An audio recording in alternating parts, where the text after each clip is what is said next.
नमस्कार दोस्तों, स्वागत है आपका स्टडी फॉर पीसीएस में। आज हम टाइप्स ऑफ सैटेलाइट के बारे में डिस्कस करेंगे कि कौन-कौन से उपग्रह होते हैं, उपग्रहों के कितने प्रकार होते हैं। तो मेनली हम यहाँ पे 2 भागों में इसको कैटेगराइज़ करते हैं, 2 भागों में बाँटते हैं। ऊँचाई के आधार पर उपग्रह और अनुप्रयोग के आधार पर उपग्रह। सबसे पहले हम डिस्कस करते हैं ऊँचाई के आधार पर उपग्रह में। तो यहाँ पे 3 प्रकार के उपग्रह मेनली डिस्क्राइब किया गया है। सबसे पहला जो हमारा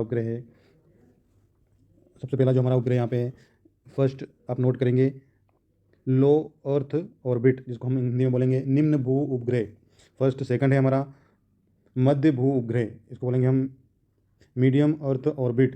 थर्ड हम बोलेंगे यहाँ पे जो हमारा उपग्रह है हाई अर्थ ऑर्बिट, और इसको हिंदी में बोलेंगे उच्च भू उपग्रह। तो ऊंचाई के आधार पर उपग्रहों को 3 भागों में बांटा गया है। आप इनका अगर ऊंचाई बताना चाहते हैं तो आप 0 से 1000 किलोमीटर के बीच जिस उपग्रह को हम स्थापित करते हैं उसको हम लियो कहते हैं, means that low earth orbit. उसके बाद 1000 से 20,000 के मध्य जिस उपग्रह को स्थापित किया जाता है उसको मियो कहा जाता है, अर्थात मीडियम अर्थ ऑर्बिट। और 36,000 की ऊंचाई पर जिस उपग्रह को स्थापित किया जाता है उसको बोला जाता है HEO, means that high earth orbit. निम्न भू उपग्रह, मध्य भू उपग्रह और उच्च भू उपग्रह, इस प्रकार से ऊंचाई के आधार पर उपग्रहों को हम 3 भागों में बांटते हैं। आपने देखा होगा कि जो लियो कक्षा है, जिसको हम बोलते हैं निम्न भू उपग्रह, यहाँ पे संचार के जो सैटेलाइट है वो यहाँ पे छोड़े जाते हैं। जैसे कि आपने देखा होगा एयरटेल वगैरह की जो टीवी चलती है वो यहीं से चलती है, या फिर डिश टीवी या दूरदर्शन की बात करते हैं। और जो मीडियम अर्थ ऑर्बिट है, यहाँ पे आपने देखा होगा हमारा नाविक, जैसे कि जीपीएस जो है हमारा इसी कक्षा में कार्य करता है। लेकिन जो हमारा नाविक है जिसको जिसको कि भारत ने बनाया है वो हाई अर्थ ऑर्बिट में छोड़ा गया है। तो ये आपको यहाँ पे याद रखना है। तो अब हम बात करते हैं अनुप्रयोग के आधार पर कौन कौन से प्रकार के सैटेलाइट होते हैं। सबसे पहले हम बात करें अगर यहाँ पे, तो अनुप्रयोग के आधार पर पहला जो हमारा सैटेलाइट है वो आ जाता है स्पाई सैटेलाइट। हिंदी में बात करें तो जासूसी उपग्रह। दूसरे नंबर पे हम बात करते हैं यहाँ पे कम्युनिकेशन सैटेलाइट।